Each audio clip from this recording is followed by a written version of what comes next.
1912 সালের 15ই এপ্রিল উত্তর আটলান্টিক মহাসাগরের বরফ শীতল পানিতে ডুবে যায় বিশ্বের সবচেয়ে বিখ্যাত জাহাজ আরএমএস টাইটানিক।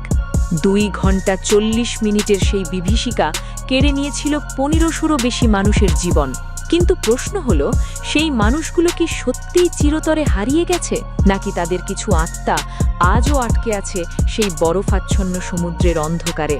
আজকের ডকুমেন্টারিতে আমরা শুনব টাইটানিককে ঘিরে সবচেয়ে ভয়ঙ্কর কয়েকটি রহস্যময় কাহিনী, যা আজও মানুষকে শিহরিত করে।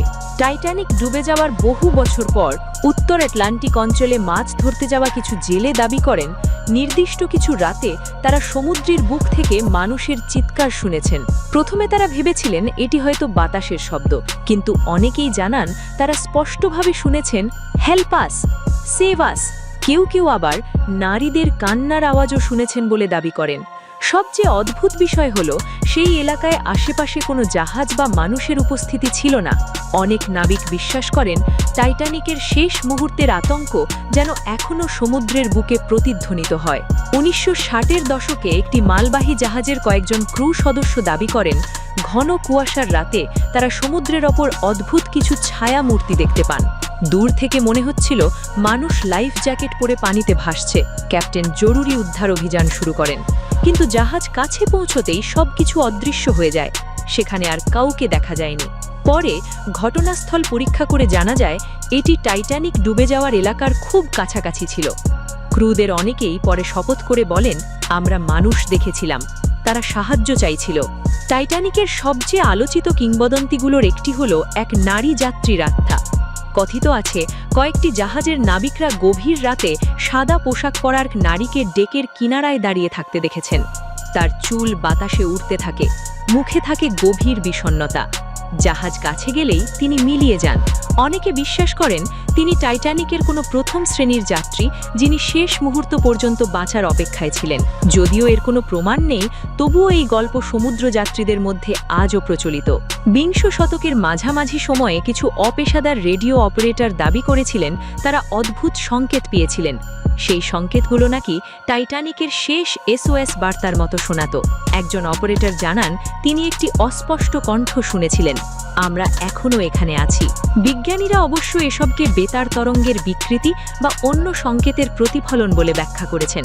তবুও এই ঘটনাগুলো টাইটানিকের রহস্যকে আরও গভীর করেছে। টাইটানিক দুর্ঘটনার পর উদ্ধার অভিযানে অংশ নেওয়া কিছু নাবিক পরবর্তী জীবনে অদ্ভুত অভিজ্ঞতার কথা বলেছেন। তাদের মধ্যে কয়েকজন জানান গভীর রাতে তারা স্বপ্নে ডুবে যাওয়া যাত্রীদের দেখতেন। কেউ কেউ দাবি করেন ঘুম ভেঙে যাওয়ার পরও তারা ভেজা পোশাক পরা মানুষের ছায়া দেখতে পেতেন। একজন বৃদ্ধ নাবিক মৃত্যুর আগে বলেছিলেন, তাদের চোখ আমি কখনো ভুলতে পারিনি, মনে হতো তারা এখনও সাহায্য চাইছে। টাইটানিকের ধ্বংসাবশেষ আবিষ্কারের পর বিভিন্ন গবেষণা অভিযানে অংশ নেওয়া কিছু ডুবুরি অদ্ভুত শব্দ শোনার কথা উল্লেখ করেছেন। তারা জানান মাঝে মাঝে ধাতব শব্দ, চাপা কান্না কিংবা দূরবর্তী কণ্ঠস্বরের মতো কিছু শোনা যেত। বিজ্ঞানীরা বলেন সমুদ্রের গভীরে জাহাজের ভাঙা কাঠামো এবং পানির চাপের কারণে এসব শব্দ তৈরি হতে পারে, কিন্তু যারা সেই শব্দ শুনেছেন তাদের অনেকের কাছে সেগুলো ছিল অস্বাভাবিকভাবে মানবীয়। টাইটানিককে ঘিরে আরেকটি জনপ্রিয় কিংবদন্তি হল অভিশাপের গল্প। কেউ কেউ বিশ্বাস করেন এত মানুষের আকস্মিক মৃত্যু সেই এলাকাকে এক ধরনের অতিপ্রাকৃত শক্তির কেন্দ্র বানিয়ে দিয়েছে। সেই কারণেই নাকি মাঝে মাঝে জাহাজ, নাবিক ও পর্যটকরা অদ্ভুত ঘটনা প্রত্যক্ষ করেন। যদিও এর কোনো বৈজ্ঞানিক ভিত্তি নেই, তবুও এই বিশ্বাস শত বছরেরও বেশি সময় ধরে টিকে আছে। 1 শতাব্দীরও বেশি সময় পেরিয়ে গেছে।